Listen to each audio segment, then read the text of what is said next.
ओम शांति। आज सुनते हैं अव्यक्त बाप दादा के 22 जनवरी 70 के मधुर महावाक्य। आज की मुरली का सार है अंतिम कोर्स मन के भावों को जानना। आज की मुरली में बाबा ने रूह की बात को कब सहज और स्पष्ट जान पाएंगे। दूसरा बाबा ने बताया भविष्य की हर बात दूर होते भी स्पष्ट कैसे दिखाई दे। जैसे ज्योतिषी देख लेते हैं ना, ऐसी स्टेज पावरफुल आ जाए जो आपको अपना भविष्य क्लियर नज़र आता जाए। नेक्स्ट बाबा ने कहा माला के 108वें मणके में और पहले मणके में दोनों के क्वालिफिकेशन में क्या फ़र्क होगा। तो आओ सुनते हैं आज 22 जनवरी 1970 की मुरली के मधुर महावाक्य। सभी कहाँ बैठे हो और क्या देख रहे हो। अव्यक्त स्थिति में स्थित हो, अव्यक्त रूप को देख रहे हो व व्यक्त में अव्यक्त को देखने का प्रयत्न करते हो। इस दुनिया में तो आवाज़ है, अव्यक्त दुनिया में आवाज़ नहीं है। इसलिए बाप सभी बच्चों को आवाज़ से परे ले जाने की ड्रिल सिखला रहे हैं। जब अव्यक्त बाप दादा प्रैक्टिकली आते थे ना डायमंड हॉल में, फिर बाबा ड्रिल का कुछ देर अभ्यास कराते, सब बिल्कुल डिटैच हो जाते थे। 10 मिनट 30,000 भाई बहन बैठे, लेकिन पिन ड्रॉप साइलेंस, वंडरफुल। तो बाबा ने कहा कि बच्चे ड्रिल सिखला रहे, 1 सेकंड में आवाज़ में आना और इससे 1 सेकंड में आवाज़ से परे हो जाना। जैसे जैसे अव्यक्त स्थिति में स्थित होते जाएंगे वैसे वैसे नैनों के इशारे से किसके मन के भाव को भी जान पाएंगे। कोई से बोलने व सुनने की आवश्यकता नहीं होगी। ऐसा समय अब आने वाला है। जैसे जैसे रूहानी स्थिति में स्थित होते जाएंगे वैसे वैसे रूह की बात को ऐसे ही सहज और स्पष्ट जान लेंगे। जैसे इस दुनिया में मुख द्वारा वर्णन करने से 1-2 के भाव जानते हो ना, तो इसके लिए किस बात की धारणा की आवश्यकता है। विशेष इस बात की आवश्यकता है जो सदैव बुद्धि की लाइन क्लियर हो, तब रूह की बात को समझ पाएगी, तब मन के भाव समझ आ जाए। कोई भी अपनी बुद्धि में वह मन डिस्टर्बेंस होगा, वह लाइन क्लियर नहीं होगी, तो 1-2 के संकल्प और भाव को जान नहीं सकेंगे। ये विशेष बाबा ने कहा, फिर जान नहीं पाएंगे। जितनी जितनी बुद्धि की लाइन अर्थात पुरुषार्थ की लाइन क्लियर होगी, उतना उतना क्या स्मृति में रहेगा। क्या रहेगा।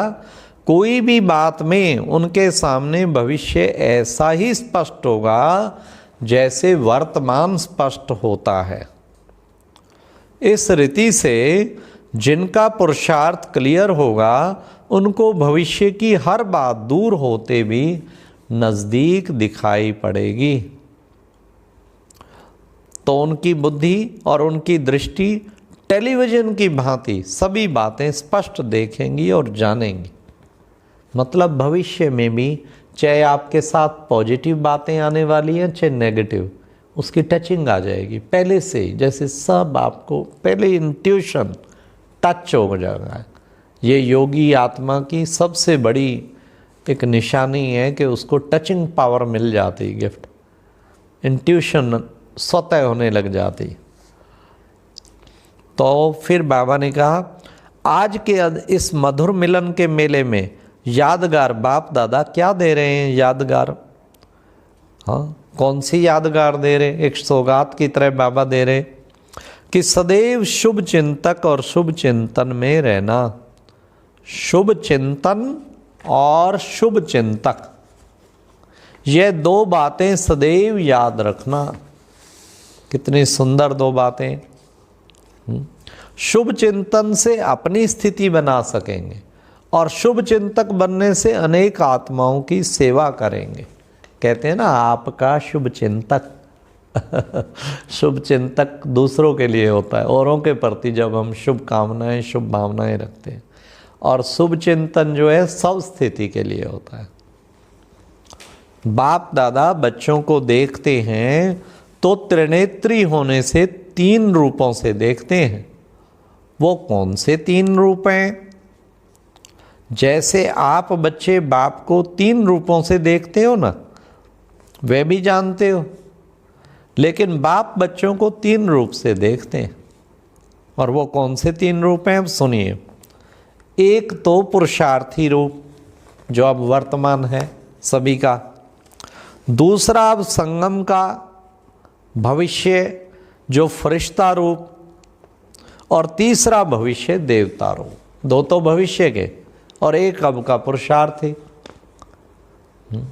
जो अब चल रहा है वो तो है ही, फिर भविष्य हर एक का फरिश्ता स्वरूप भी है, फिर तीसरा देवता स्वरूप भी है। तीनों का साक्षात्कार होता रहता है। तीनों ही रूप एक एक ऐसे ही स्पष्ट देखने में आते हैं जैसे वर्तमान या देह का रूप इन आँखों से स्पष्ट देखने में आता है।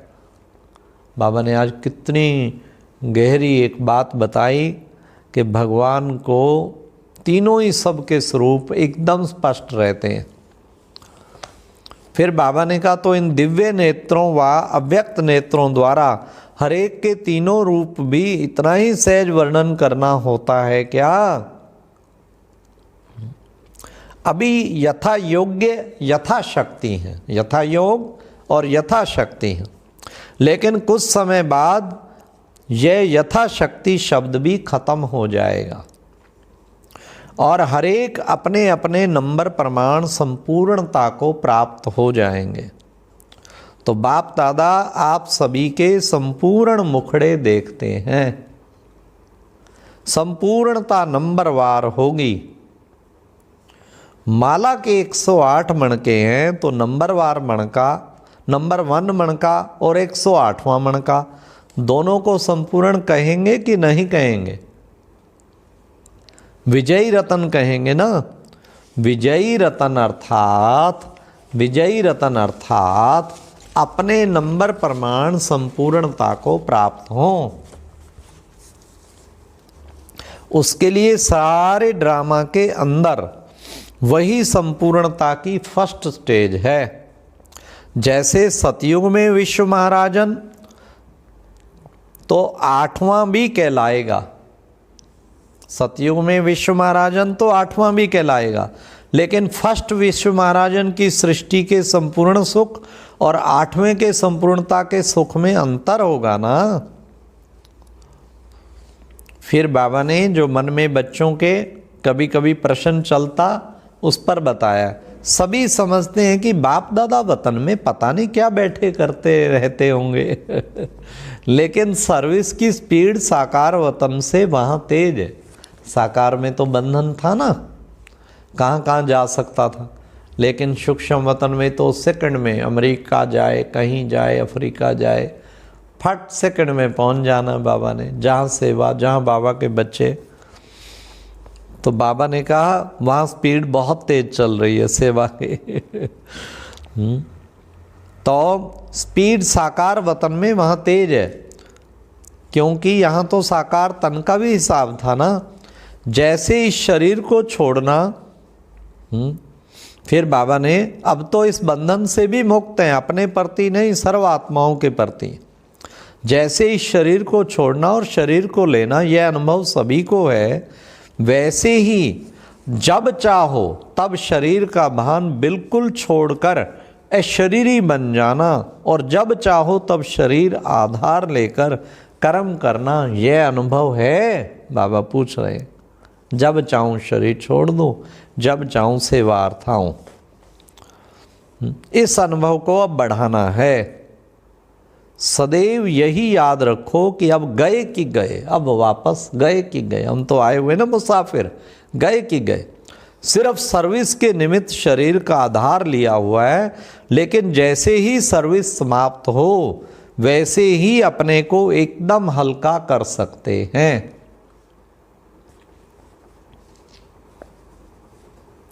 फिर बाबा ने कहा, सर्विस प्रति ये शरीर रूपी वस्त्र का आधार लिया, फिर सर्विस समाप्त हुई तो इन वस्त्रों के बोझ से हल्के और न्यारे हो जाने का प्रयत्न करो। आया, सेवा की और फिर गया, आया, सेवा की और फिर गया। वैसे ही अगर अपने संस्कारों में भी कोई ईजीपन नहीं होगा तो अशरीरीपन का अनुभव नहीं कर सकेंगे। फिर बाबा ने कहा, अपने को नया नहीं समझना, अति पुराने हैं और वही पुराने अब फिर से अपना हक लेने के लिए आए हैं। यह नशा सदैव कायम रहे। अगर फास्ट का लक्ष्य रखेंगे तो पुरुषार्थ भी ऐसा ही होगा। इसलिए कभी भी यह नहीं सोचना हम लोग तो पीछे आए हैं तो प्रजा बन जाएंगे। नहीं, पीछे आने वालों को भी अधिकार है राज्य पद पाने का। अच्छा, अव्यक्त मुलाकात भी मिलन ही है, इसलिए सभी को यही निश्चय रखना है कि हम राज्य पद लेकर ही छोड़ेंगे। बाबा ने कहा, राजपद लेकर ही छोड़ेंगे। ये निश्चय पक्का अंदर निश्चय हो कि बार बार कहते रहो, कुछ हो जाए बाबा, हम आपसे राजपद लेके ही छोड़ेंगे। हम नहीं बनेंगे तो कौन बनेगा। कितना सुंदर बाबा ने बताया। ये निश्चय जिसको होगा वो बन भी जाएगा, और जिसको खुद में निश्चय नहीं बैठता, कहीं तो कहते हैं बस सतयुग में बाबा कहीं भी झोपड़ी दे देना, इसका मतलब प्रजापद है, वही बोल रहा है। ऐसे कोटों में कोई हम आत्माएं ड्रामा के अंदर हैं, यह अपना निश्चय नहीं भूलना। फिर बाबा ने कहा, बाप दादा को अभी ये व्यक्त दुनिया नहीं है तो आपकी दुनिया के समय को भी देखना पड़ता है। वतन में समय नहीं होता, घड़ी नहीं होती, लेकिन इस व्यक्त दुनिया में सभी बातें देखनी पड़ती हैं। वहाँ तो जब सूर्य चांद ही नहीं तो रात दिन किस हिसाब से हो। इसलिए समय का बंधन सूक्ष्म वतन में नहीं है। अच्छा, ओम शांति।